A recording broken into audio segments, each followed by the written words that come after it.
Hello everyone. तो आज की वीडियो में आपको कॉर्ड सेट की कटिंग और स्टिचिंग बताने वाली हूँ बहुत ही आसान तरीके से, और वीडियो के एंड में मैं इसको पहन के भी दिखाने वाली हूँ। तो ये मेरे पास क्रेप फैब्रिक है जो कि 5 मीटर है, बट मेरा बन गया था 4.5 मीटर में ही। अब सबसे पहले मैं अपर पार्ट की कटिंग करूँगी। तो अपर पार्ट की जो कटिंग करूँगी मैं काफ्तान टॉप की कटिंग करूँगी। तो सबसे पहले मैं लंबाई के अकॉर्डिंग फैब्रिक कट कर लूँगी। तो डबल करके मैं लंबाई इसमें 32 इंच ले लूँगी और चौड़ाई इसमें जितना अड़ जा रहा है मैं उतना ही रखूँगी। तो यहाँ 32 इंच के अकॉर्डिंग मैं इसको कट कर लूँगी। तो पहले लंबाई आप अपने चॉइस के अकॉर्डिंग कम ज़्यादा ले सकते हैं। मैं यहाँ पे 32 इंच ली हूँ, तो ये 30 इंच लंबाई आएगा, क्योंकि यहाँ पे नीचे फोल्ड हो जाएगा 2 इंच। तो इस तरीके से लंबाई के अकॉर्डिंग कट कर लेना है। अब हमें चौड़ाई कितनी लेनी है, तो चौड़ाई लेने के लिए इसको एक बार फोल्ड करेंगे इस तरीके से। पहले तो लंबाई से फोल्ड है, अब हम चौड़ाई से इसको फोल्ड करेंगे कुछ इस तरीके से, आप देख सकते हो। चौड़ाई से फोल्ड करने के बाद इसकी जो चौड़ाई है यहाँ पे 22 इंच रहेगी। लंबाई 32 इंच है और चौड़ाई 22 इंच रहेगी।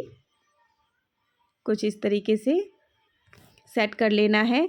बंद साइड जो है वो मेरे साइड है, यहाँ पे नीचे के तरफ ओपन है और आगे के तरफ ओपन है। अब यहाँ पे सबसे पहले मैं नेक को कंप्लीट करूँगी। तो नेक की कटिंग करने के लिए फैब्रिक मैं ली हूँ और 4 लेयर में फैब्रिक को मैं फोल्ड कर ली हूँ और इस तरीके से ऊपर 1/2 इंच का निशान लगा लूँगी। इस तरीके से निशान लगाने के बाद ये जो निशान है इसको ऊपर रखते हुए हमें यहाँ पे सेट कर लेना है, इसको कोने पे रखते हुए। उसके बाद यहाँ पे नेक की कटिंग करनी है। तो नेक की कटिंग के लिए गहराई में 5 इंच ले रही हूँ और चौड़ाई 3 इंच ले रही हूँ और बॉक्स बनाते हुए राउंड शेप दे देना है। नेक की गहराई आप अपने अकॉर्डिंग आप कम ज़्यादा कर सकते हैं। तो यहाँ पे इस तरीके से अब मेन फैब्रिक पे भी कट कर लेना है और ये जो पट्टी था उस पे भी कट कर लेना है। अब यहाँ पे 2.5 से 3 इंच एक्स्ट्रा कपड़ा रखते हुए यहाँ पे राउंड शेप में कट कर देना है। अब आगे की जो मेज़रमेंट है इसमें मैं आगे बताऊंगी नेक कंप्लीट करने के बाद। अब यहाँ पे मैं प्लाज़ो पैंट की कटिंग करूँगी। तो प्लाज़ो पैंट की कटिंग करने के लिए सबसे पहले फैब्रिक को मैं डबल कर लूँगी। डबल आपको कितना लेना है, तो जितनी भी आपकी हिप साइज हो उसका आपको चौथा हिस्सा और प्लस 3 से 4 इंच आपको एक्स्ट्रा लेना है। इतनी हमें लंबाई ले लेनी है और इसको कट कर लेना है कुछ इस तरीके से। कट करने के बाद अब ये डबल फोल्ड में हो गया। अब हमें इसकी कटिंग करनी है। तो इसकी कटिंग करने के लिए आपको क्या करना है, सबसे पहले लंबाई लेनी है। देख सकते हो डबल फोल्ड है, लंबाई लेनी है। तो जितनी भी आपकी लंबाई हो उसमें आपको बेल्ट माइनस कर देना है। तो यहाँ पे 37 इंच लंबाई है, तो बेल्ट में 1.5 इंच का इसमें ऐड होगा। तो मैं 1 इंच माइनस करके 36 इंच लूँगी, क्योंकि जब बेल्ट ऊपर ऐड होगा तो 1/2 इंच ऊपर ऐड में चला जाएगा, इसलिए मैं 1 ही इंच माइनस की हूँ। यानी कि मैं लंबाई 36 इंच ले ली हूँ। अब यहाँ पे हिप का चौथा हिस्सा जाना है और प्लस 1 से 1.5 इंच आपको एक्स्ट्रा लेना है। तो यहाँ पे मैं हिप का चौथा हिस्सा 10 इंच आ रहा था और 1 इंच मैं एक्स्ट्रा ली हूँ, 11 इंच पे निशान लगाई हूँ और नीचे डाउन में 10.5 इंच गई हूँ, यानी कि 1/2 इंच माइनस करते हुए जाना है। अब 2 इंच एक्स्ट्रा आगे गई हूँ और इस तरीके से राउंड शेप दे दी हूँ। अब यहाँ पे मैं स्केल से इस लाइन को सीधा कर लूँगी।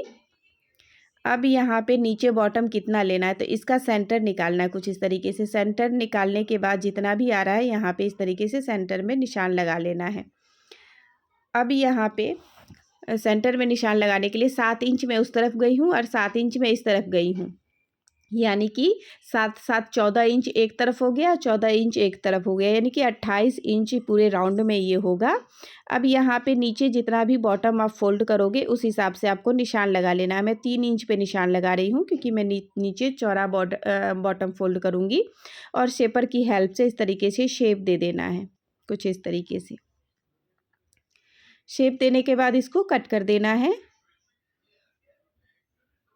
तो इसी निशान के अकॉर्डिंग हमें इसको कट कर देना है। तो ये फ्रंट पार्ट की पहले कटिंग हो जाएगी, उसके बाद हमें बैक पार्ट की कटिंग करनी है। अब इधर से भी हमें इसकी कटिंग कर देनी है। तो यहाँ इसका घेर आप अपने चॉइस के अकॉर्डिंग ले सकते हैं। अब इसकी कटिंग मैं कर चुकी हूँ। फ्रंट पार्ट की। अब बैक पार्ट की कटिंग करने के लिए फैब्रिक को मैं डबल भाग में फ़ोल्ड की हूँ, यानी कि डबल फ़ोल्ड की हूँ, और उसके बाद फ्रंट पार्ट को इसके ऊपर मैं इस तरीके से रखूँगी सेट करते हुए। ऊपर के तरफ मैं 2 इंच छोड़ते हुए तब फैब्रिक को सेट करूँगी, आप देख सकते हो। अब यहाँ से हमें 2 इंच आगे की तरफ जाना है और 2 इंच ऊपर जाना है, और यहाँ इस तरीके से मिला देना है नीचे, और 2 इंच आगे जाते हुए राउंड शेप दे देना है और इसको तिरछा लाइन मिला देना है। अब यहाँ पे साइड में नीचे की तरफ 1 इंच एक्स्ट्रा लेना है और शेपर की हेल्प से इस तरह से मिला देना है। अब जैसे जैसे हमने लाइन ड्रॉ किया है वैसे हमें कट कर देना है। तो एक्स्ट्रा आपको सिर्फ क्रॉच एरिया साइड ही लेना है और इस तरीके से आपको कटिंग कर देनी है।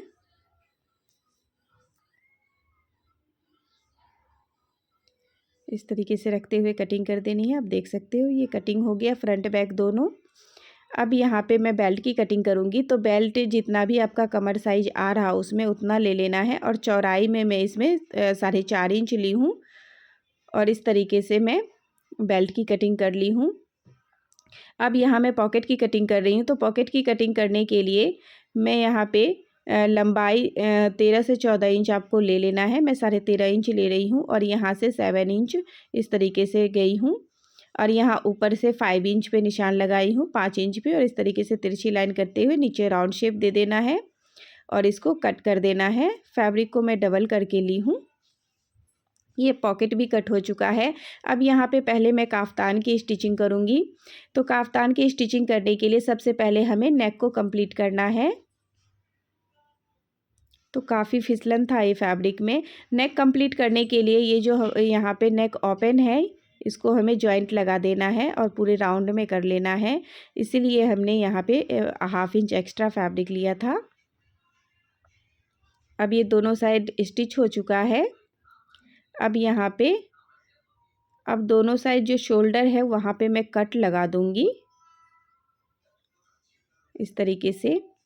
अब वो कट जो है वहीं से हम यहाँ पे मैं स्टिच करूँगी इस तरीके से। आप देख सकते हो सेट करके रखूँगी। ये जो जॉइंट है ना दोनों कट में आ जाएंगी, यानी कि शोल्डर में आ जाएंगे, और इस तरीके से पिन से पहले मैं सेट कर लूँगी। अगर आप बिगनर्स हो तो आप इसमें पहले कच्चा सिलाई लगा ले, उसके बाद आप स्टिच करें। अब ये फ्रंट के तरफ मैं इसको सेट करके रखी हूँ और अब यहाँ मैं स्टिच करूँगी।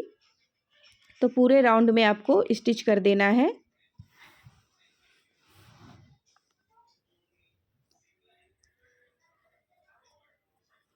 तो इस तरीके से पूरे राउंड में आपको स्टिच कर देना है। पूरे राउंड में स्टिच करने के बाद आपको छोटे छोटे कट लगा लेने हैं और इसको बैक के तरफ पलट देना है। बैक की तरफ पलटने के बाद ऊपर से टॉप स्टिच लगा लेनी है। अब यहाँ पे टॉप स्टिच लगाने के बाद आप देख सकते हो मैं बैक की तरफ पलटने के बाद तुरपाई लगा दी हूँ। ये नेक हमारा कंप्लीट है। अब हमें यहाँ पे चारों तरफ से इसको फोल्ड कर देना है। नीचे से भी फोल्ड कर देना है और दोनों तरफ से फोल्ड कर देना है, क्योंकि ये फैब्रिक चौकोर ही है तो हमें इसको चारों तरफ से फोल्ड कर देना है। आप चाहो तो यहाँ पे लेस भी लगा सकते हो। अब यहाँ पे नेक कंप्लीट हो गया और चारों तरफ से फैब्रिक फोल्ड हो गया है। अब इस तरीके से फैब्रिक को सेट करना है। मैं दिखा रही हूँ आपको, कुछ इस तरीके से सेट करते हुए रखना है। ये उल्टा हो चुका था फोल्ड तो मैं बाद में फिर सीधा की हूँ। इस तरीके से सेट करते हुए रखना है। अब सेंटर से एक निशान लगाना है, सीधे की तरफ आपको रखना है, उल्टे की तरफ नहीं रखना है, और सेंटर से निशान लगाना है। अब यहाँ से ऊपर से 14.5 इंच पे एक निशान लगाना है। 14.5 इंच पे जो निशान लगाना है वहाँ पे मैं ब्रेस्ट के हिसाब से निशान लगा रही हूँ, यानी कि सेंटर से 10 इंच उधर गई हूँ, 10 इंच इधर गई हूँ, और ऊपर से 8 इंच आपको छोड़ते हुए इस निशान को सीधा कर लेना है। अब यहाँ पे 22 से 23 इंच पे आपको हिप का निशान लगाना है और हिप के अकॉर्डिंग आपको फिटिंग का निशान लगा लेना है। अब हमें क्या करना है, बैक के तरफ यहाँ पलटना है। इस तरीके से बैक के तरफ पलटना है और इलास्टिक बैक के तरफ लगेगी, तो ऊपर से 14.5 इंच पे निशान लगाना है दोनों शोल्डर से, और दोनों तरफ निशान लगा लेना है क्योंकि हमें यहीं पे इलास्टिक लगानी है। तो बैक के तरफ और फ्रंट के तरफ हमें स्टिचिंग करनी है। तो चलो सबसे पहले इलास्टिक लगाते हैं। तो यहाँ पे मैं पतली वाली इलास्टिक ले ली हूँ और बैक के तरफ जो हमने कमर पे लाइन स्टिच किया था, लाइन ड्रॉ किया था, वहीं पे हमें इलास्टिक को स्टिच करना है। तो इलास्टिक को खींचते हुए रखना है और स्टिच करना है। इलास्टिक आपको कितना लेना है तो आपको खुद ब खुद इसमें खींचते हुए रखोगे ना तो पता चल जाएगा आपको कितना इलास्टिक इसमें चाहिए। अगर एक्स्ट्रा आ रहा हो तो उसको आपको कट कर देना है। यहाँ पे तो दोनों फ्रंट और बैक दोनों में इलास्टिक मैं इसी तरीके से लगा लूँगी, इस तरीके से। तो इलास्टिक आपको बैक के तरफ लगाना है और सिलाई फ्रंट के तरफ लगाना है। तो दोनों तरफ ये इलास्टिक लग चुका है। अब हमें यहाँ पे सिलाई लगानी है।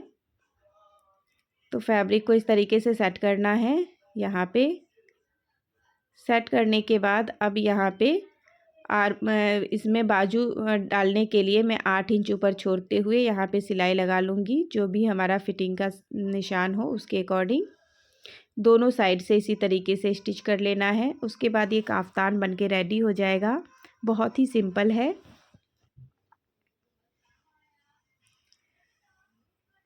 तो इस तरीके से ये काफ्तान बन के रेडी हो गया है। अब प्लाजो पैंट की स्टिचिंग करते हैं। तो सबसे पहले हमें क्रॉच एरिया को स्टिच कर लेना है। तो मैं फ्रंट वाले क्रॉच एरिया को स्टिच कर रही हूँ, आसन को। उसके बाद बैक वाले क्रॉच एरिया को स्टिच करूँगी इस तरीके से, जो हमने आसन का निशान लगाया था। अब हमें पॉकेट किस तरफ रखना है, तो फ्रंट वाले पार्ट को आपको इस तरीके से सेट करना है और राइट साइड में पॉकेट लगाना है। तो इस तरीके से आप निशान लगा ले तो आपको प्रॉब्लम नहीं आएगी, उल्टा पॉकेट नहीं लगेगा। तो अब जहाँ जिस तरफ पॉकेट का निशान लगा हुआ है उस तरफ छोड़ देना है और दूसरे तरफ स्टिच कर लेना है। साइड की स्टिचिंग लगा लेनी है। पॉकेट तरफ हमें छोड़ देना है, बाद में हमें इसमें पॉकेट लगाना है। दूसरे साइड हम इसको स्टिच कर लेंगे नीचे तक,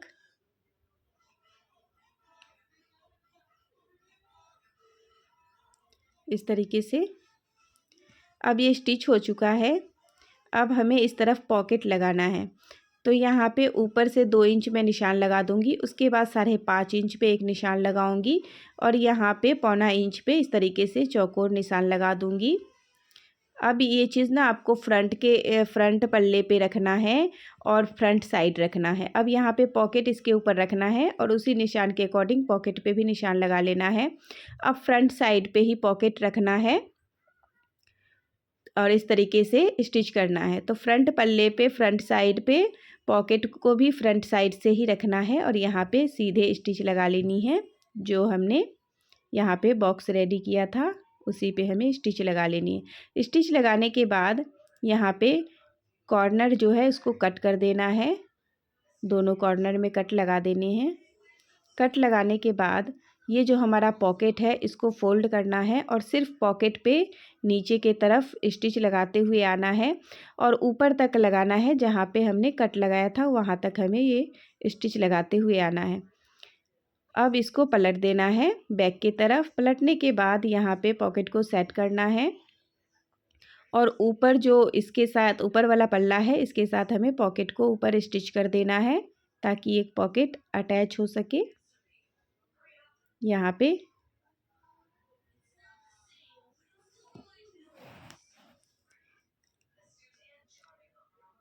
अब यहाँ पे स्टिच करने के बाद अब यहाँ पे आप देख सकते हो बैक पल्ले को इसके साथ हम जॉइंट कर देंगे। आपको ध्यान रखना है पॉकेट आपको क्लोज़ नहीं करना है, ध्यान देते हुए आपको स्टिच लगाना है। अगर आप पॉकेट नहीं लगा रहे हो तो आप सीधी सीधी सिलाई लगा सकते हो दोनों साइड। इस तरीके से आपको पॉकेट बचाते हुए स्टिच करना है और पूरे नीचे तक स्टिच कर देना है।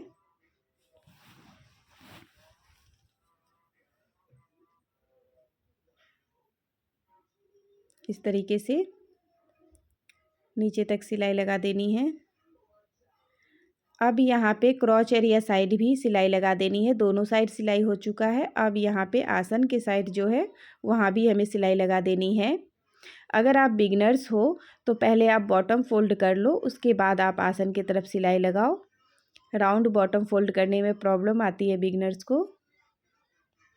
अब यहाँ पे मैं बॉटम फोल्ड करूँगी। तो जितना मैं चौड़ा ली थी बॉटम फोल्ड करने के लिए फैब्रिक, उतना मैं फ़ोल्ड कर दूँगी। काफ़ी पतला फैब्रिक है ये, तो इसलिए मैं इसमें चौड़ा बॉटम फ़ोल्ड करूँगी ताकि वॉल्यूम ऐड हो इसमें। बॉटम फोल्ड करने के बाद यहाँ ऊपर बेल्ट अटैच करूँगी मैं। बेल्ट अटैच करने के लिए बेल्ट को मैं सीधे की तरफ रखी हूँ और ये पैंट को भी सीधे की तरफ रखी हूँ और इस तरीके से स्टिच लगा लूँगी।